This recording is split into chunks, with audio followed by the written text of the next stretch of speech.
I never thought the hardest battle I'd fight would be at my own dinner table, but there I was on a Thursday night in November, watching my daughter Emily tell me I needed to stop living in the past.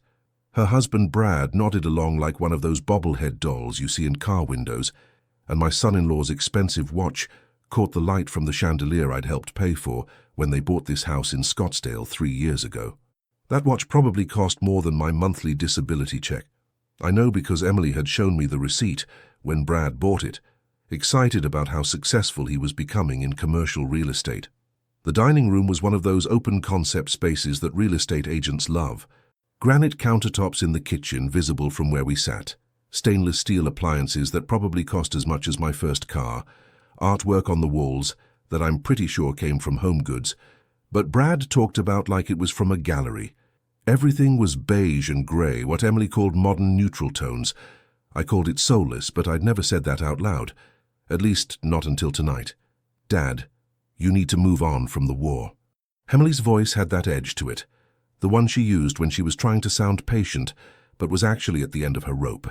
The same tone she'd used when Harper was 3 and having a meltdown in Target over a toy. It's been what? 32 years since Desert Storm? You can't keep using it as an excuse. I looked at the pot roast on my plate. I'd made it that afternoon, spending 3 hours in their kitchen while they were at work, using my mother's recipe that she'd written on an index card back in 1978. The card was stained and worn, and I kept it in my wallet, like some men keep photos of their kids. The roast had turned out perfect, meat falling apart tender, vegetables cooked just right, gravy thick and rich. Emily had taken 2 bites and pushed it away, said she was watching her carbs. An excuse. I set down my fork carefully, the way Sergeant Major Rawlings had taught us to handle live ordnance back in basic training at Fort Benning in 1987. Slow, deliberate, don't make sudden movements. The fork made a soft clink against the plate, and in that sound I heard 20 other meals where I'd set down silverware just like that, trying to keep my temper, trying to be the good guest, the grateful father-in-law, the man who didn't cause problems. I'm 58 years old, and I have 3 words tattooed on my ribcage where the shrapnel went in: Bronze Star recipient, Purple Heart. And you think I'm using it as an excuse? The tattoo was something I'd gotten 6 months after coming home at a dingy shop in Killeen, Texas, near Fort Hood, where they'd stationed me after my medical discharge. The tattoo artist was a Vietnam vet named Larry, who'd seen the scars and didn't ask questions. Just nodded and did the work, and when I tried to pay him, he'd waved me off. This one's on the house, soldier. We take care of our own. Except apparently we didn't. Apparently the people we protected didn't either. That's exactly what I think. Emily pushed her plate away with more force than necessary. The china made a scraping sound against the placemat. She'd barely touched the pot roast I'd made, my mother's recipe, the one Emily used to beg me to cook when she was little. Back when we lived in that rental house in Mesa, before her mother and I could afford to buy. Back when Emily would climb into my lap after dinner and ask me to tell her stories, any stories, just to hear my voice. You've been staying here for what? 7 months now since you and Mom split up. And all you do is sit in that guest room staring at old photos, going to the VA 3 times a week for appointments that never seem to help anything. 7 months and 11 days, to be exact. I'd moved in on April 14th, 3 days after Margaret had told me she wanted a divorce, 2 days after I'd found out she'd been sleeping with her boss for the past 18 months, a man named Derek, who worked in pharmaceutical sales and had never served a day in his life, never put on a uniform, never heard incoming fire, never held a dying friend in his arms while waiting for a medevac that came too late. But he had a full head of hair and a functioning back and probably didn't wake up screaming at 3 in the morning, so I guess that made him the better option. Those appointments are for my back, Emily. I kept my voice level, controlled. The 3 herniated discs I got when our Humvee rolled over an IED outside Basra in February of 1991. The physical therapy that the VA says might help if I do it 3 times a week for the next 6 months. The pain management specialist who's trying to get me off the opioids that I was on for 5 years, because they don't want to create another addicted veteran. The PTSD counseling with Dr. Patterson, who's young enough to be my daughter, and tries so hard to understand something she'll never be able to comprehend because she's never been there.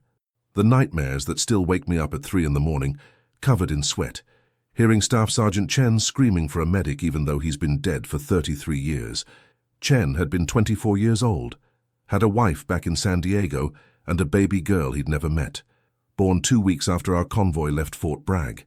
He'd shown me a photo of them before we deployed, his wife Michelle holding this tiny pink bundle, both of them smiling.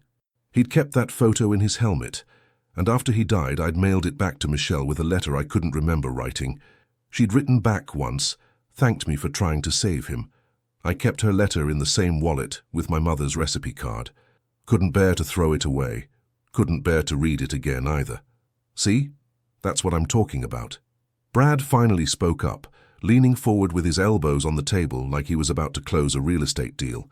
His real estate agent voice came out, all smooth and reasonable, the same voice he probably used to convince people to buy houses they couldn't afford. Sir, with all due respect, you're letting those experiences define you. My therapist, Dr. Harmon, she says that trauma only has the power we give it. You're choosing to remain stuck in the past when you could be focusing on building a future. Emily and I, we're trying to build something here. We've got the kids to think about, their future, their education, their emotional well-being. Mason starts kindergarten next year at Desert Ridge Academy. It's a private school, very competitive, costs $18,000 a year. And Harper's preschool teacher, Mrs. Chen, she says Harper's been having nightmares, waking up crying about monsters. We think it's because she hears you at night, through the walls. This house has excellent insulation, but sound still carries. I wanted to laugh. Wanted to ask Brad when he'd become an expert on trauma. Wanted to point out that his therapist probably charged $200 an hour to tell people that their problems weren't real, just perceptions they could choose to change. Instead, I looked at my granddaughter's drawing on the refrigerator, a crayon picture of a man in a uniform with a big smile. Me, according to the careful letters at the bottom. Grandpa Marcus, my hero. She'd drawn it last month during one of our afternoons together, when I'd watched her and Mason, while Emily and Brad went to some charity gala. We'd made cookies and watched cartoons, and she'd asked me about my medals, the ones I kept in a shoebox in the closet of their guest room. My granddaughter Harper was 4 years old. I'd been reading her bedtime stories about brave knights and dragons for months, making her laugh with silly voices, acting out the sword fights with wooden spoons from Emily's kitchen. I'd been the dragon, roaring and chasing her around the house while she squealed with delight. I'd been the brave knight, saving her from imaginary danger. And now they were telling me I was the real monster, keeping her up at night, that my broken pieces were sharp enough to cut her in her sleep. What do you want me to do? My voice came out rougher than I intended, and I saw Emily flinch. The same flinch I'd seen 1,000 times from her mother during our last years together. The flinch that said I was too much, too loud, too damaged. I hated myself for making my daughter afraid of me even for a second. I'm sorry. I didn't mean to sound angry. I just don't understand what you're asking me to do here. You want me to pretend the war didn't happen? You want me to pretend I don't have nightmares? You want me to what exactly? Take a pill and be normal. Because, trust me, Emily, I've tried that. I've tried every pill the VA has given me. Ambien for the sleep, Prozac for the depression, Xanax for the anxiety, OxyContin for the pain, until I realized I was taking 8 a day and couldn't remember what month it was. So I stopped. Went through withdrawal in that guest room while you were at work, sweating and shaking and throwing up, and you never even noticed. We want you to find your own place. Emily's eyes were wet now, but her jaw was set in that stubborn way that reminded me so much of her mother. The same jaw that Margaret had when she'd told me she wanted the divorce. The same jaw that said the decision was made, and arguing would only make it worse. Dad, I love you. I do. But Brad's right. We need our space. The kids need stability. This house, it's not that big. Only 4 bedrooms. Mason and Harper each have their own room, and the 4th bedroom is Brad's office where he works from home 3 days a week. The guest room where you're staying, we're converting it into a home gym. Brad's been wanting to get one of those Peloton bikes and a weight set, and honestly, Dad, having you here, it's putting a strain on our marriage. We fight about you, about whether we should ask you to leave or let you stay, about whether you're really trying to get better or just wallowing, and I'm tired of fighting. The guest room was 12 feet by 10 feet. I'd measured it the first day I moved in, pacing it out the way we used to pace perimeters in the desert. 120 square feet of space that had been my entire world for 7 months and 11 days. A queen-sized bed with a comforter Emily had bought at Target. A small dresser with 6 drawers, 3 of which I used. A closet that still had some of her winter coats in it that she never wore anymore. One window that looked out at their backyard, at the pool I'd helped Brad install last summer, doing the heavy lifting while he supervised because his back, he'd said, wasn't great.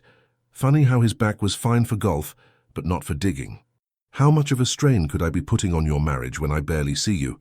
I felt anger rising now, hot and bitter.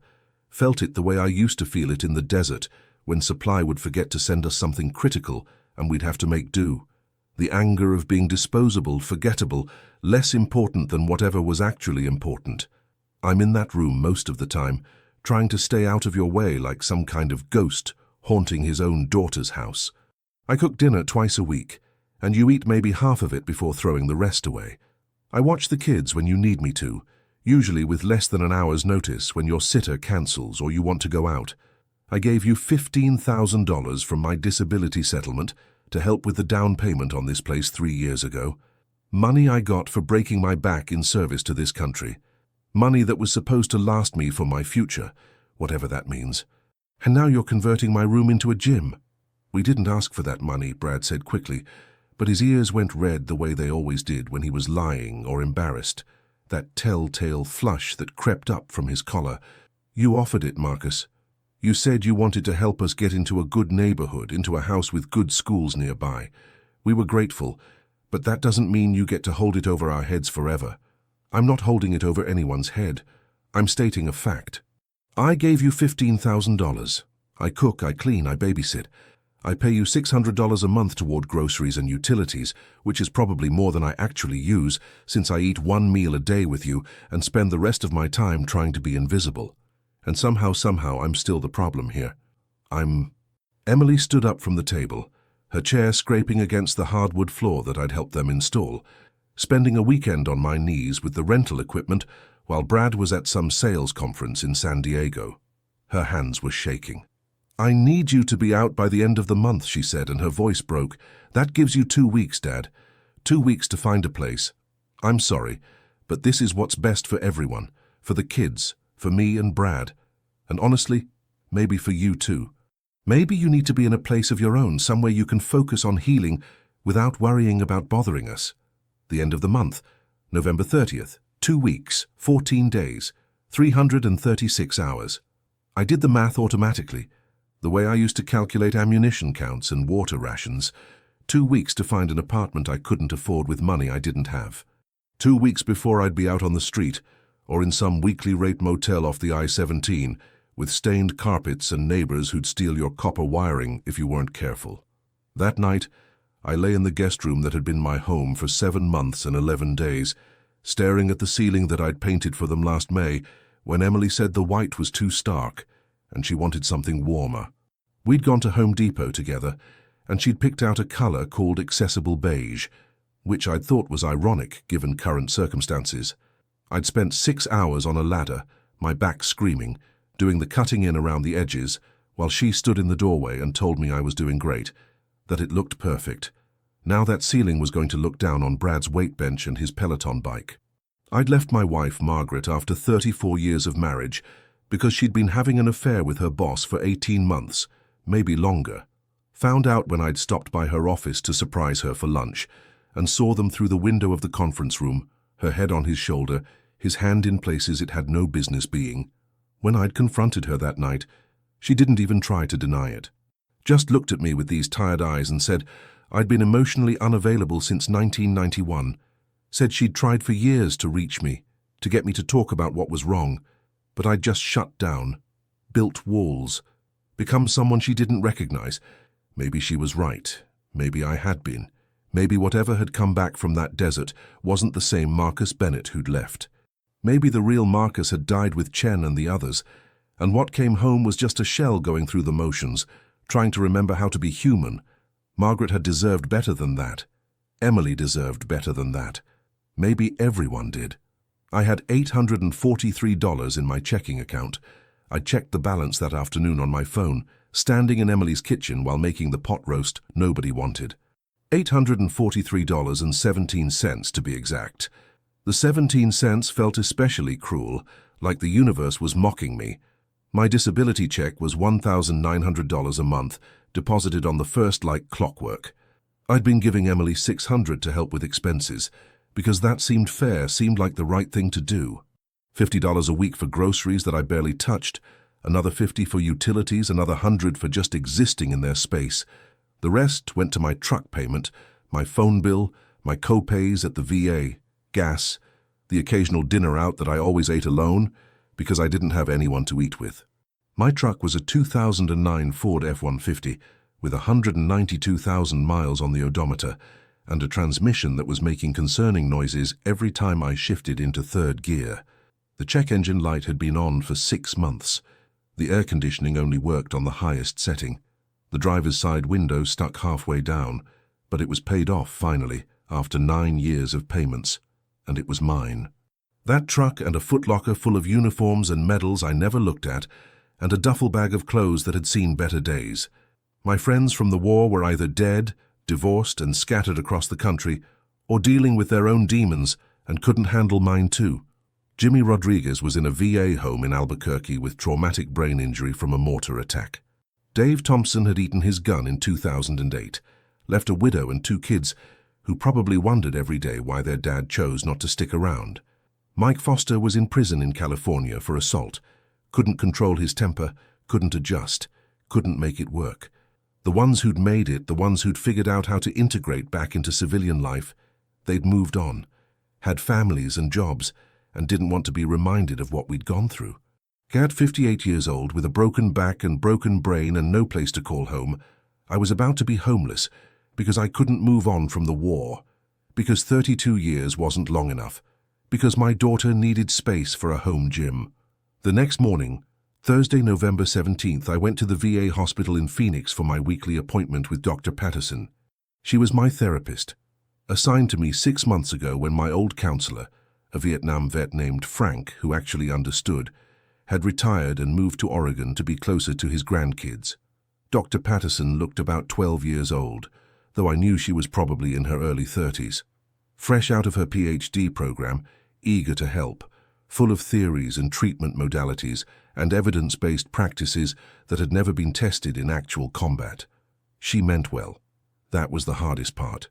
She genuinely wanted to help, spent extra time with me even though the VA only paid for 45-minute sessions, gave me her personal cell number for emergencies even though that was probably against protocol. But there was this gap between us, this canyon of experience that no amount of education could bridge. She'd read about trauma. I'd lived it. She'd studied PTSD in textbooks. I woke up choking on it at 3 in the morning. The VA in Phoenix was always crowded, always. Didn't matter what time you showed up. There were vets everywhere. Young guys from Afghanistan and Iraq with missing limbs and angry eyes. Middle-aged guys from the Gulf War like me, trying to hold it together, mostly failing. Old guys from Vietnam who'd been fighting this fight for 50 years and had the haunted look of men who'd long ago given up on winning. We sat in plastic chairs in waiting rooms that smelled like disinfectant and despair, flipping through magazines from 2 years ago, watching CNN on muted televisions, not making eye contact because eye contact meant conversation, and conversation meant admitting out loud how bad things were. I checked in at the desk at 9:30 for my 10 o'clock appointment. The receptionist, a kind woman named Maria who'd been there for years, gave me a smile that said she recognized me, knew my face even if she didn't know my story. "Good morning, Mr. Bennett. Dr. Patterson's running about 15 minutes behind. Can I get you anything? Coffee? Water?" "I'm fine, thank you." I took my usual seat in the corner where I could see both doors and all the windows. Old habits. Always know your exits. Always watch your 6. The military drills those things into you and they never quite leave. Dr. Patterson called me back at 10:17. She was a small woman, maybe 5'3", with dark hair pulled back in a ponytail and glasses that were always sliding down her nose. She wore professional clothes that looked uncomfortable, blazers and slacks instead of the jeans and sweaters she probably wanted to wear. Her office was small, Just 2 chairs and a desk covered in papers and books with titles like Trauma and Recovery and The Body Keeps the Score. "Marcus, how are you?" She settled into her chair and pulled out her iPad where she took notes. "How was your week?" I told her what happened. Told her about the dinner, about Emily and Brad, about the 2 weeks, about the $843 and the dying truck and the impossible math of trying to find housing in Phoenix on disability income. I watched her face change as I talked, watched her go from professional concern to genuine distress. "How does that make you feel, Marcus?" She always asked that question, and I always wanted to say like garbage, Doc, like complete garbage, but instead I usually said something about processing my emotions or working through my feelings. This time I just said, like I survived getting shot at in the desert so my own daughter could kick me out of her house 2 weeks before Thanksgiving. Dr. Patterson was quiet for a minute, making notes in that tablet she always had. Then she looked up at me with an expression I couldn't quite read. "Marcus, I'm going to tell you something, and I need you to hear me. You're not broken. You're wounded. There's a difference. Broken things can't be fixed. Wounded things can heal, but they need the right environment. The right environment isn't my daughter's guest room, apparently. No, it's probably not. And that's not a failure on your part. Sometimes the people we love the most don't know how to help us carry what we're carrying. Have you thought about the transitional housing program I mentioned last month? I had thought about it. I'd thought about it and rejected it because transitional housing sounded like a shelter, and I'd rather sleep in my truck than in a shelter. I'd seen too many vets in shelters, that look in their eyes like they'd given up on everything. "I'll think about it," I lied. After the appointment, I sat in my truck in the parking lot for a long time. The lot was huge, acres of asphalt baking in the Phoenix sun, even though it was November. Rows and rows of vehicles, most of them older models like mine, trucks and sedans held together with duct tape and hope, and the desperate need to have reliable transportation because the bus system in Phoenix was a joke and Uber cost money nobody had. I watched people come and go through the main entrance. Young vets in wheelchairs being pushed by volunteers. Old vets shuffling on canes, backs bent, shoulders rounded by decades of carrying weight nobody else could see. Women vets, still a minority but growing, with that same look we all had, that look that said we'd seen things and done things, and couldn't quite figure out how to exist in a world where the biggest crisis was deciding what to have for dinner. The VA was always full, always busy, because we kept making more of us. Kept sending kids to places like Iraq and Afghanistan and Syria, places with different names but the same sand, and the same blood, and the same screaming. And we never quite figured out how to fix us when we came back. Just kept patching us up and sending us back out into a world that didn't want to hear about it, didn't want to deal with it, wanted us to move on. It was 11:37 when I noticed the old man. He was sitting on a bench near the emergency room entrance, maybe 50 feet from where I was parked. Looked to be in his 80s, wearing a worn Marine's cap with pins and patches covering every inch of available space. His jacket was old but clean, dark green with a Marine Corps emblem on the back. He sat very still, hands folded on top of a white cane, dark sunglasses covering his eyes, even though the Arizona sun was brutal and the overhead covering barely provided shade. I watched him for a while, the way you watch people when you've got nothing better to do and nowhere better to be. He didn't move much, didn't check a phone, didn't fidget. Just sat there with the patience of someone who'd spent a lifetime waiting for things, good things and bad things and everything in between. My phone buzzed. A text from Emily. "Did you start looking for apartments? There's a complex near Tempe Town Lake that has 1 bedrooms for $1,200 a month. I can send you the link. $1,200 a month. On my $1,900 pension. That left $700 for food, gas, utilities, phone, insurance, medication co-pays, everything else. And that didn't include the security deposit, usually first and last month's rent. $3,600 I didn't have. I didn't respond to the text. Instead, I got out of my truck. My back screamed at me, the way it always did when I'd been sitting too long. 3 herniated discs, L3, L4, L5, all compressed and bulging and pressing on nerves that sent lightning bolts of pain down my right leg whenever I moved wrong.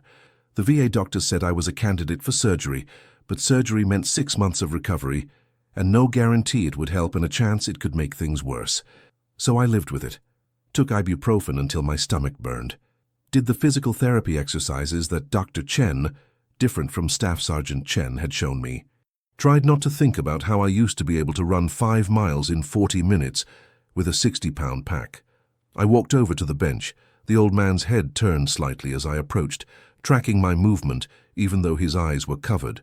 Combat sense, you never lose that. Excuse me, son. The man's voice was rough, like he'd smoked for 60 years or screamed for 60 years or both. Are you Marcus Bennett? I stopped, stared at him. Yes, sir. Do I know you? Not yet, but you will. Name's Lieutenant Colonel Eugene Walsh, retired. United States Marine Corps. 3 tours in Vietnam, 68 through 73. Khe Sanh, Da Nang, Hue City, Purple Heart, Silver Star, Bronze Star with Valor. Not that any of that matters anymore. He smiled, and I saw mischief in his lined face despite the dark glasses. I saw you in there earlier, talking to your therapist through her office window. Wasn't spying, just happened to be walking by on my way to oncology. You looked like a man who just got some news he didn't want to hear. Something like that. How did you know my name? The old man's smile widened. Called in a favor with the front desk. Told them I was an old friend trying to reconnect, that I'd seen you but couldn't remember your name, happened to know you were a veteran. Maria at the desk, she's a sweetheart. Been working here for 12 years, knows everybody, wants to help. Don't worry, I didn't get any of your private information. No medical records, no address, nothing like that. Just your name and that you're a Gulf War veteran. Bronze Star recipient. Purple Heart. That's impressive, son. Not impressive enough for my daughter, apparently. The words came out before I could stop them, bitter and raw. The old man was quiet for a moment. Then he chuckled, but it wasn't unkind, more sad than anything else. Families don't give out medals, son. That's why we need the military to do it. Otherwise, nobody'd know what we did. Nobody'd remember. You got time for coffee? There's a diner across the street, place called Millie's, that's been there since the 70s. My treat. I'm buying. And before you say no, consider that I'm 84 years old with terminal lung cancer, and I'm asking you for the pleasure of your company over a cup of coffee. How often you think people ask me for that these days? I should have said no. Should have gotten back in my truck and driven to Emily's house and started packing my things. Should have called those apartment complexes that I couldn't afford and scheduled tours I didn't want to take. Should have done 100 practical, sensible things that would have kept my life on the track it was already on. Instead I said, yes, sir. Coffee sounds good. The diner was one of those places that looked like it hadn't changed since 1975, and probably hadn't. Red vinyl booths with duct tape covering tears in the upholstery. Black and white checkered floors that had been mopped so many times the pattern was fading. A jukebox in the corner that still had physical records in it, songs from the 60s and 70s. A counter with spinning stools where a few solo diners sat reading newspapers and eating eggs. The whole place smelled like coffee and bacon and maple syrup, smells that reminded me of being a kid, of my mother making breakfast before school, before everything got complicated. We slid into a booth by the window. The vinyl was cool against my legs even through my jeans. Outside I could see the VA parking lot, my truck sitting there like a faithful dog waiting for its owner to return. A waitress who looked about 60, grey hair pulled back in a bun, came over immediately. She smiled at Eugene like they were old friends. Eugene, honey, good to see you. How you feeling today? Oh, you know, Millie, about the same. Good days and bad days. Today's a good day because I've got company. This is Marcus. Marcus, this is Millie. She owns this place, has since before you were born, probably. Pleasure to meet you, Marcus. Any friend of Eugene's is a friend of mine.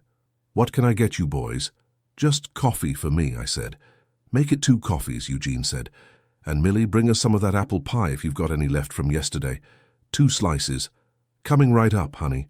She touched Eugene's shoulder as she left, a gesture of affection and familiarity that spoke of years of friendship. When she was gone, Eugene leaned back in the booth. I heard the vinyl creak under his weight, or lack of weight. He was thin, the way cancer patients get thin, like the disease was eating him from the inside out. So, he said, what's eating you, son? And don't say nothing. I've been around long enough to recognize a man at the end of his rope. I don't even know you. Why would I tell you my problems? That's exactly why you should tell me. Sometimes it's easier to talk to a stranger. No history, no judgment, no stake in the outcome. And I'm not just any stranger. I'm a Marine who did 3 tours in Vietnam. I know what it looks like when a man's fighting a war nobody else can see. I know what it sounds like, smells like, tastes like. So talk to me, Marcus. What happened? So I told him. Everything. Started with Emily and Brad and the dinner table conversation. Moved backward to Margaret and the affair and the divorce. Forward to the 2 weeks and the $843 and the apartments I couldn't afford. Told him about Harper and Mason. About how I'd thought I was helping by being there, being present, being the grandpa who showed up. About how it turned out I was just a burden. A weight. Someone taking up space that could be better used for a Peloton bike. Millie brought the coffee and pie while I talked. The coffee was good, strong and hot, and exactly what diner coffee should be. The pie was better, still warm, with cinnamon and nutmeg and a crust that melted in your mouth. I ate mine without thinking, the first food that had tasted like anything in months. When I finished talking, Eugene was quiet for a long time. He sipped his coffee, ate his pie slowly, like a man savoring something he knew he wouldn't get to enjoy much longer. Then he set down his fork and folded his hands on the table. "I'm going to tell you a story," he said, "and then I'm going to make you an offer. And before you say anything, before you think I'm crazy or that this is too good to be true or whatever you're going to think, I want you to just listen." "Can you do that?" "Yes, sir." "Good, now I'm dying. Lung cancer, stage 4, Agent Orange exposure from Vietnam. They told me about it 8 months ago, said I had a year maybe. Said they could do chemo, might buy me some time, probably wouldn't. I did 2 rounds of it, felt like hell, decided I'd rather die comfortable than live miserably. So I stopped. That was 3 months ago. Doctors weren't happy, but they understood. It's my life, or what's left of it. My death. I get to choose how it happens. "I'm sorry," I started to say, but he held up a hand. "Don't be sorry yet. I'm not finished. Now, I've had a good life, Marcus. Not an easy life, but a good one. Joined the Marines right out of high school in 1964 because I believed in something. Believed in service, in duty, in protecting people who couldn't protect themselves. Did my first tour, came home, married the love of my life. Her name was Dolores. Most beautiful woman I'd ever seen, had this smile that could light up a room. We got married in 1969, right before my second tour. Had our son Christopher the next year while I was gone. Came home from that tour, spent 3 years stateside, then volunteered for a 3rd tour because that's what Marines did back then. You went where you were needed." He paused, sipped his coffee. His hands shook slightly, and I wondered if it was age or disease or just the weight of memory. Dolores, she hated that I went back, but she understood. That's the thing about military spouses, Marcus. They understand in ways civilians never can. She raised Christopher while I was gone, and when I came home in 73 I was done. No more tours, I'd seen enough, done enough. Had nightmares every night for the next 10 years, drank too much, pushed Dolores away more times than I can count. But she stayed. And Christopher, he grew up watching his father struggle, watching his mother hold us together. And you know what he did? What? He joined the army, enlisted in 1998, right after high school, became a medic. Said he wanted to save lives instead of taking them. Dolores was heartbroken. I was proud, stupidly, selfishly proud. My boy was following in my footsteps, serving his country. We sent him to Iraq in 2006. Operation Iraqi Freedom. He was 28 years old, had his whole life ahead of him. Eugene's voice cracked. He took off his dark glasses, and I saw his eyes for the first time. They were clouded with cataracts, milky and unfocused, but still somehow full of life. Full of pain, too. IED outside Fallujah, June 15, 2006. Christopher ran toward an explosion to help wounded Marines. Ran toward it, Marcus. That's what medics do, what heroes do. Second device got him. They said he died instantly, said he didn't suffer. They always say that. Give you a silver star and tell you your kid didn't suffer, like that's supposed to make it better. I didn't know what to say. What could anyone say to that? I'm truly sorry, sir. That's a terrible loss. It is. It was. Still is every single day. Dolores never recovered. Started drinking. Got sick. Pancreatic cancer took her in 2012. 6 years after we lost Christopher. I think she just gave up. Think she wanted to be with him more than she wanted to be here with me. Can't say I blamed her. And your daughter? Rachel? Eugene nodded. She's alive. Lives in Flagstaff. We don't talk much. Had a falling out 3 years ago at Dolores's funeral. Rachel's husband was cheating on her. Everyone knew it, and she asked me what I thought. I told her the truth, that he was a waste of oxygen and she should leave him. She did eventually 6 months later, but she blamed me for not being gentle about it. Said I'd ruined her mother's funeral. Maybe I did. Maybe I should have lied. But I've seen too much death to waste time with lies, Marcus. Life's too short. He put his glasses back on. Millie came by and refilled our coffee without asking, like she knew we needed it. So here I am, 84 years old, terminal cancer, no wife, no son, daughter who won't return my calls. I've got a house in North Scottsdale that's way too big for one person. 6 bedrooms, 4.5 baths, sitting on 2 acres with a pool and a guest house. Been there since 1992. Bought it with life insurance money after Christopher died, trying to fill space with space. Didn't work. Just made me lonelier in a bigger place. He leaned forward and his voice got quiet. Intense. I need help, Marcus. Not a nurse, not some agency person who treats me like I'm already dead. I need a companion. Someone who understands what it's like to serve. Someone who won't look at me with pity when I can barely get out of bed. Someone who can drive me to my appointments when I need to go.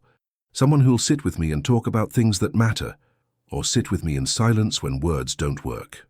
What are you asking? I'm asking you to live in my guest house. Free. No rent. I'll pay you $2,000 a month as my personal assistant or companion or whatever we need to call it. You drive me places. Help me with things I can't do myself. Keep me company. That's it. And when I die, which the doctors say will be in the next 6 to 9 months, I'm leaving you the property. The house, the land, all of it. Free and clear. I stared at him across the table. This had to be some kind of scam. Had to be. People didn't just offer strangers houses worth millions of dollars. Didn't just hand over their life savings to someone they met in a parking lot. That's insane, I said. You don't even know me. For all you know, I could be a con artist. Could be someone who preys on elderly veterans. Could rob you blind and disappear. Could be, Eugene agreed. But you won't. And I'll tell you how I know. When you walked over to that bench, you favored your right leg. That tells me you've got back problems. Probably from combat, probably getting worse. You could have stayed in your truck. But you came over because you saw an old man sitting alone and thought maybe he needed help. That's not something con artists do. He took another sip of coffee, and I noticed his hands were steadier now. Like talking about this, making this offer, was giving him strength.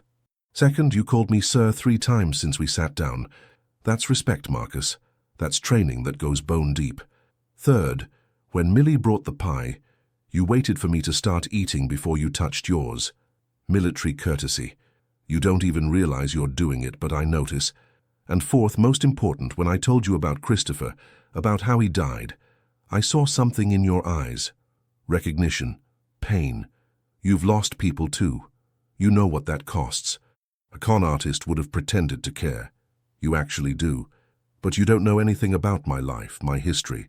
I could have a criminal record, could be dishonorable discharge. Are you? Dishonorable discharge? No, sir. Honorable medical discharge in 1992. Criminal record? A DUI in 2003, that was it. Dark time, paid my debt. Then we're good. Look, Marcus, I've been rich for a long time. I built Chen Medical Properties from nothing. Started with 1 clinic and grew it into 17 hospitals across 2 states. Employed over 3,000 people at one point before I sold most of it off 5 years ago. I've met every kind of person there is. Honest ones, dishonest ones, people who pretend to care and people who actually do. You're one of the ones who actually do. I can see it. And more than that, I can feel it. You know why? Why? Because I've spent the last 8 months interviewing home health aides, personal assistants, companions, all of them. Professional people with references and backgrounds checks and certifications. And every single one of them looked at me like I was already a corpse, like I was a paycheck with an expiration date. They'd smile and nod and call me Mr. Walsh, and I'd see it in their eyes. They were counting down the days until they could move on to the next dying old man. But you sitting here in this diner, you're not looking at me like that. You're looking at me like I'm a person, like I matter. That's rare, son. That's precious. That's worth more than any reference letter. I felt something in my chest tighten. Felt it the way I used to feel when a patrol was about to go wrong, when the air tasted different, when your instinct said something big was about to happen. This doesn't make sense. There has to be a catch. No catch. Just an old Marine asking an old soldier for help and offering fair payment for services rendered. 2,000 a month, room and board, and when I'm gone, you inherit. That's the deal. Take it or leave it. Why not reconnect with your daughter? Why not leave everything to her because Rachel made her choice? She chose her anger over her father. I'm not going to chase her. I'm 84 years old with terminal cancer, Marcus. I don't have time for pride or games or hoping people will come around. I need help now. From someone who understands. From someone who won't waste my last days judging me for decisions I made 30 years ago. Can you be that person? I thought about Emily, about the guest room that was becoming a gym, about the 2 weeks that were ticking down, about the $843 that wouldn't last a week once I was on my own, about sleeping in my truck, which I'd done before during the divorce when things got really bad, and knew I could do again but didn't want to. About the VA transitional housing that Dr. Patterson kept suggesting, the shelters that smelled like defeat and gave up. And I thought about Eugene, about a man who'd served his country, lost his son to war, watched his wife drink herself to death from grief, and was now sitting in a diner offering a stranger everything he had because he didn't want to die alone. That wasn't crazy. That was human. That was recognizing something in another person that you recognized in yourself. When do I move in? I heard myself say. Eugene smiled, and it transformed his whole face. Made him look younger somehow, less tired. Tonight, if you want. No point wasting those 2 weeks with people who don't want you there. We'll stop by your daughter's place, get your things, and I'll have my driver take us home. You have a driver? Had a driver for 20 years, man named Richard, former army actually. Did 2 tours in Afghanistan, good man, drives me to appointments, helps around the property. You'll like him. I must have looked skeptical because Eugene laughed. I know what you're thinking. If I have a driver, why do I need you? Because Richard's an employee, Marcus, professional, does his job and goes home to his wife and kids. That's as it should be. But I don't need an employee. I need a friend, someone to talk to, someone to share meals with, someone who understands what it's like to serve and sacrifice and wonder if any of it mattered. That's not something you can hire. That's something you have to find. What about your daughter?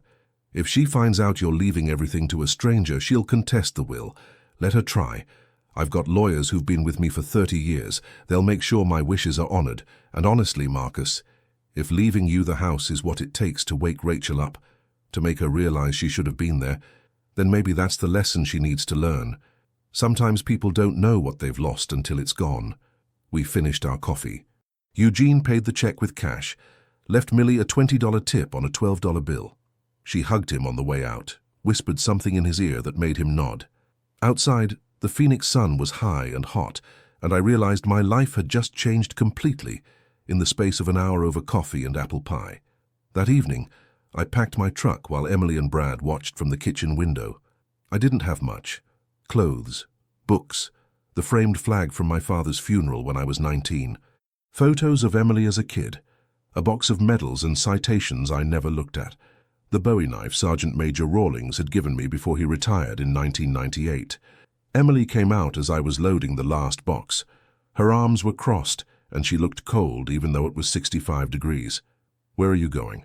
Her voice was small. Does it matter? Of course it matters. You're my dad. I'm your dad, when it's convenient, Emily. When you need money or babysitting or someone to fix things around the house. But when your dad needs a place to stay while he gets his life together, suddenly he's too much of a burden. That's not fair. You're right. It's not fair. None of this is fair. It wasn't fair that I spent 9 months in the desert getting shot at so you could grow up in a country where the worst thing you have to worry about is whether your dad's nightmares are too loud. It's not fair that I gave you everything I had and you're throwing me out 2 weeks before Thanksgiving. But life isn't fair, sweetheart. I learned that a long time ago. I pulled out of the driveway without looking back. In my rearview mirror, I saw Emily standing in the driveway crying, and I felt like the worst father in the world.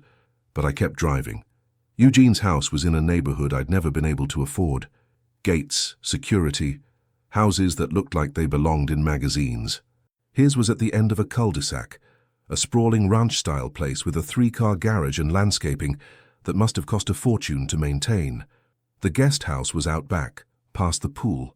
It was bigger than most apartments, with a full kitchen, a bedroom, a living room, and huge windows that looked out over the desert. "Get settled," Eugene said, handing me a key. "Tomorrow we'll go to the VA together for my chemo, and you can see what you're signing up for.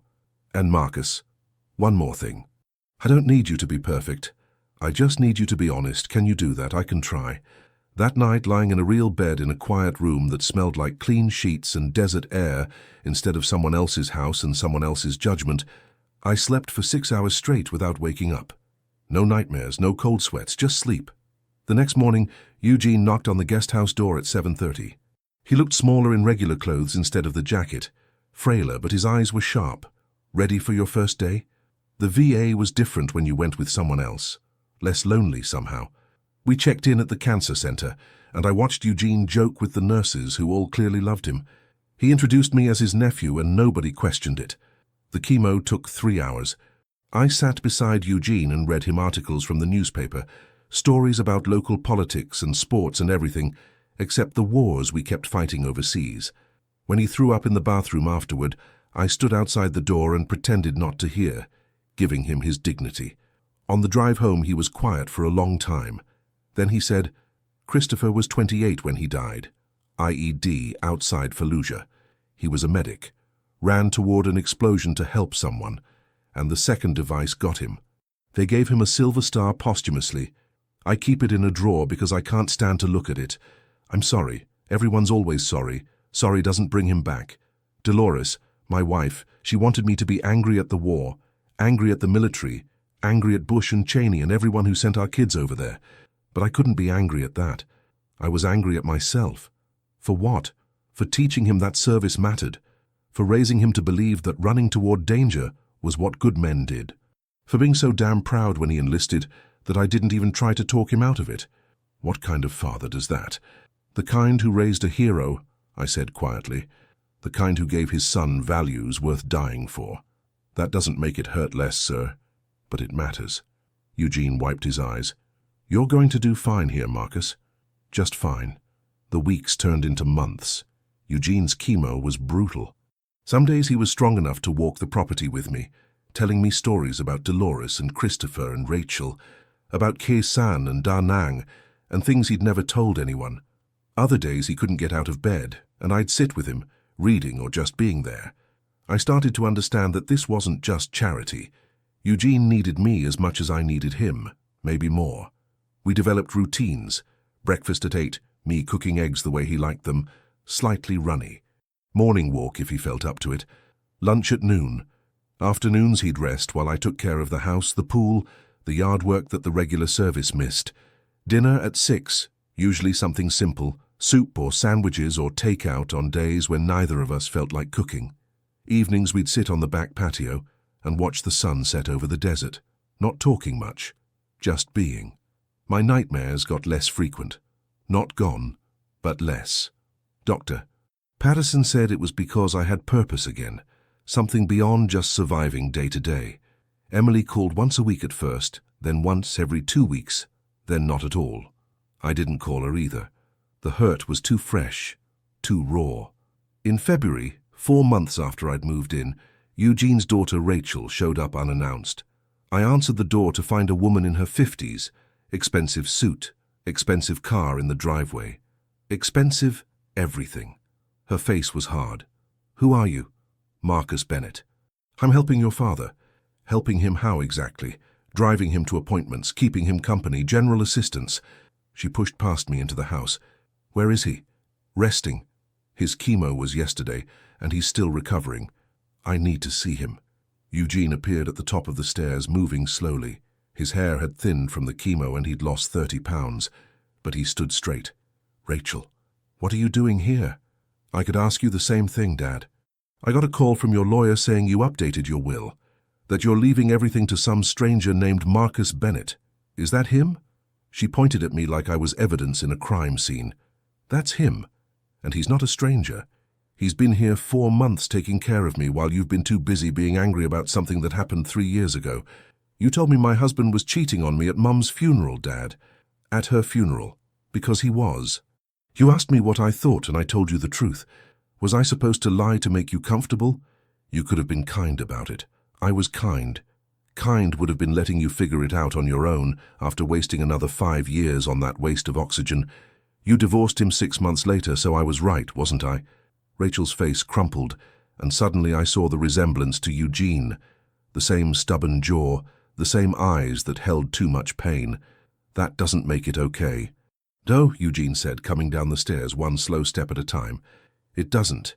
And I'm sorry I hurt you, but I won't apologize for telling you the truth. Your mother and I raised you to be strong, not to be someone's doormat. I saw you making a mistake and I said something. Maybe my timing was terrible, probably was. But Rachel, honey, I'm dying. And you haven't been here. Not once. This man, this stranger as you call him, he's been here every single day. He holds my hand during chemo. He cleans up when I get sick. He listens to me talk about your mother and your brother and you for hours without complaining. So yes, I'm leaving him the house. Because he earned it. I didn't earn anything, I interrupted. Sir, if your daughter wants to contest the will, I'll withdraw. I don't want to cause problems, see? Eugene gestured at me. That's exactly why I'm leaving it to him. Because he'd give it up in a heartbeat if he thought it would heal my family.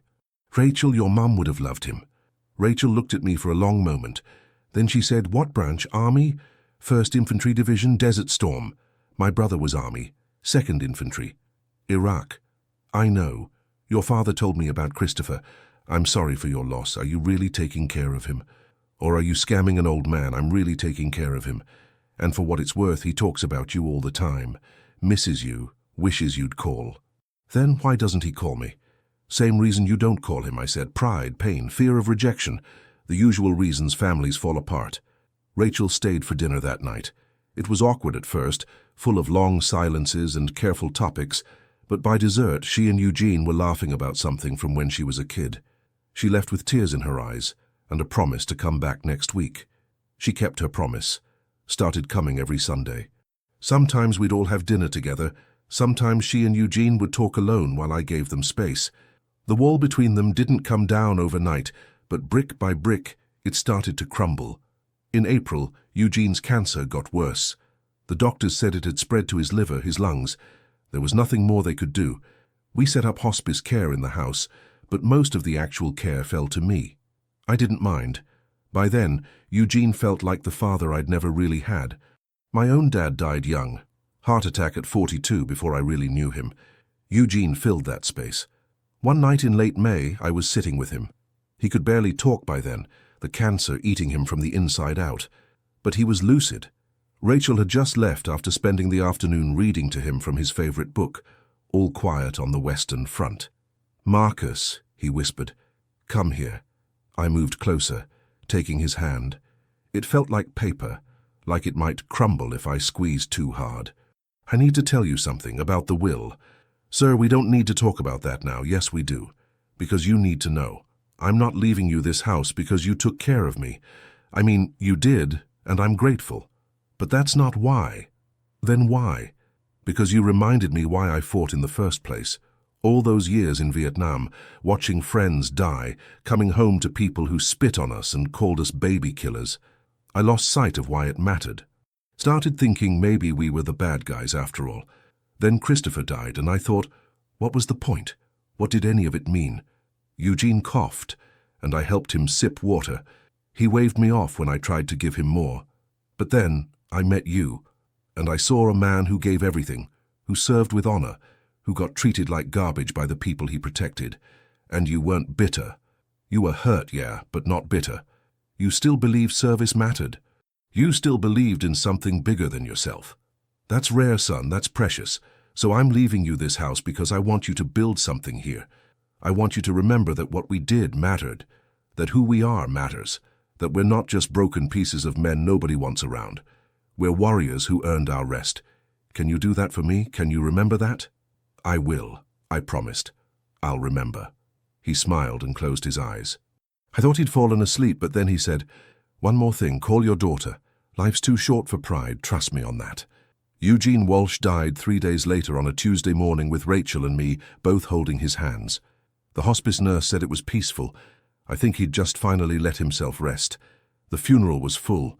Veterans from 3 wars, hospital administrators, nurses, neighbors, people whose lives Eugene had touched in ways I was only beginning to understand. Rachel gave a eulogy that had everyone crying. She talked about her father's stubbornness, his integrity, his love for her mother and brother.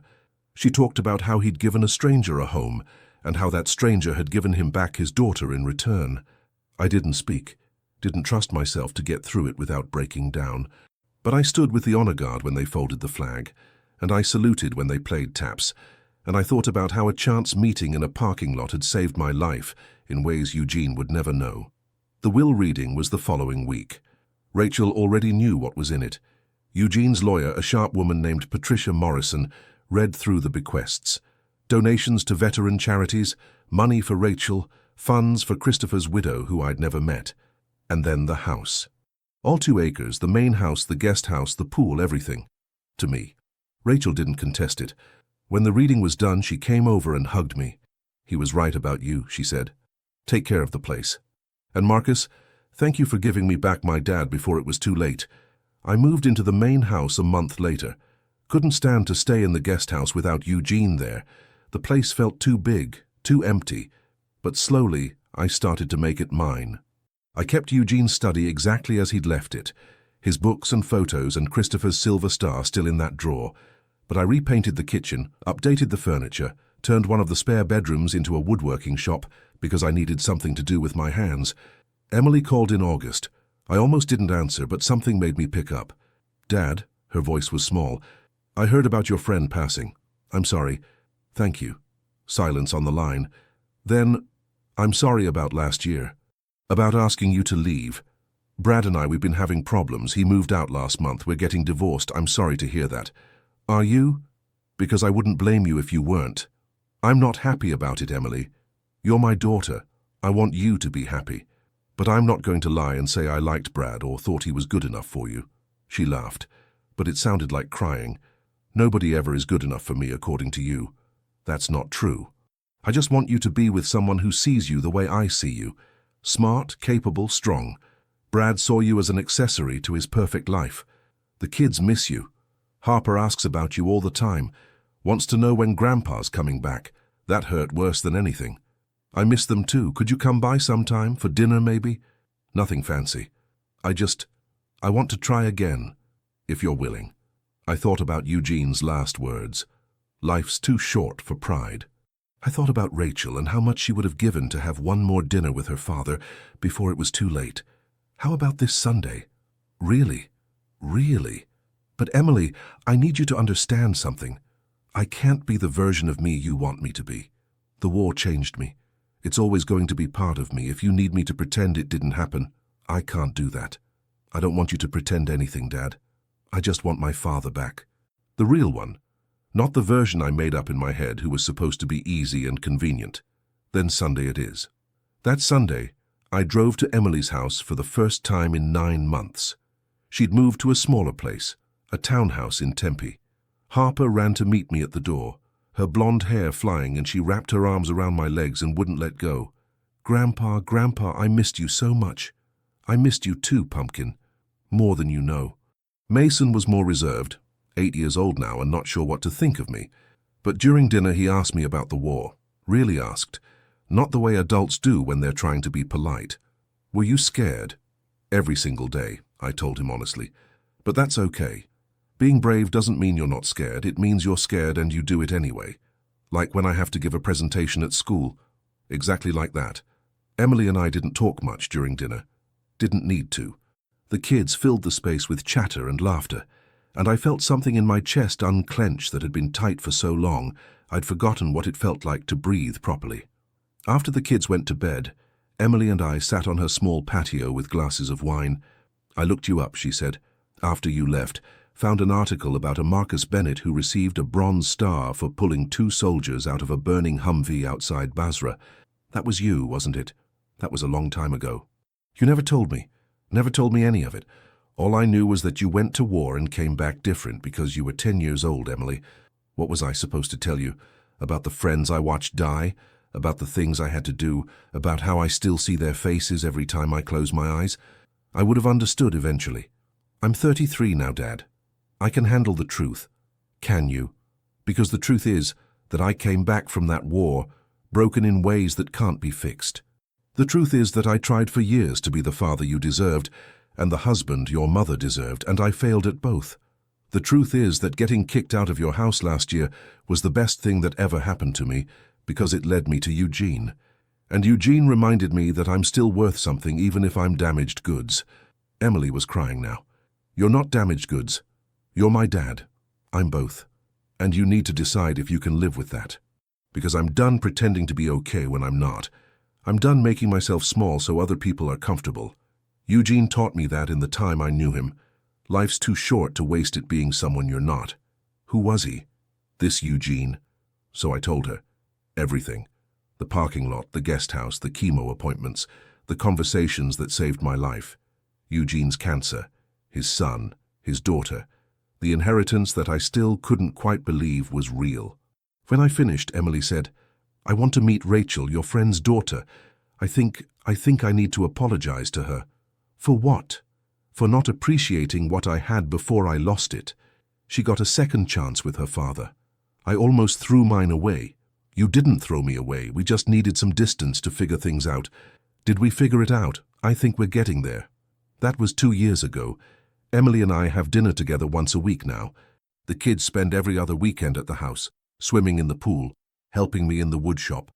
Mason's building a bookshelf for his room, and Harper has declared herself my official assistant, which mostly means she hands me the wrong tools and asks a million questions. Rachel and I stayed close. She comes by once a month and we talk about her father, keeping his memory alive. She helped me set up a foundation in Eugene's name that provides housing assistance for homeless veterans. We've housed 43 men and women so far, giving them the same chance Eugene gave me. Dr. Patterson says I'm making remarkable progress. The nightmares still come sometimes, but they're manageable now. I sleep most nights. I've even started dating a woman named Carol, who works at the VA, a nurse who Eugene used to joke with during his chemo. She understands the ghosts I carry because she sees them every day in her work. Last week was Veterans Day. Emily brought the kids to the house, and we put up Eugene's old Marines flag alongside my own Army flag. We stood in the backyard at attention while the national anthem played from my phone, and I taught Mason and Harper how to salute properly. Afterward, Harper asked me why I was crying. Because I'm remembering someone who was very kind to me, I told her, and because I'm grateful. For what, Grandpa? For second chances, for family, the one you're born into and the one you choose. For men like Eugene Walsh, who see value in broken things and help them heal. For little girls who ask good questions and make me want to be better. I'm not little. I'm 6 3/4. You're right. I apologize. Big girls who ask good questions. That night, after everyone left, I sat in Eugene's study with a glass of his favorite whiskey and looked at the photos on his desk. Eugene and Dolores on their wedding day, Christopher in his army uniform, Rachel as a little girl, and a new one I'd added, a photo from last month of me and Emily and the kids, all of us laughing at something Harper had said. I'd survived Desert Storm, survived a bad marriage, survived being thrown away by my own daughter, survived all of it to find myself here, in a house I never could have imagined living in, with a family I'd almost lost and friends I'd never expected to find. My family had said I needed to move on from the war, as if it didn't change me. They were wrong. The war did change me, changed everything about who I was and who I became. But maybe that wasn't the problem they thought it was. Maybe being changed isn't the same as being broken. Maybe carrying scars doesn't mean you can't heal. Eugene knew that, lived it every day until the cancer took him, and in his last gift to me, he made sure I knew it too. I raised my glass to his photo, to warriors who earned their rest, to fathers and daughters finding their way back, to second chances and chosen family, and the unexpected grace of strangers who become brothers, to Eugene Walsh, who taught me that moving on doesn't mean forgetting. It means carrying what matters and letting go of what doesn't. It means honoring the past while building a future. It means understanding that the war might have changed me, but it doesn't get to define me. That's something worth fighting for, something worth living for. And for the first time in 33 years, I think I finally believe it.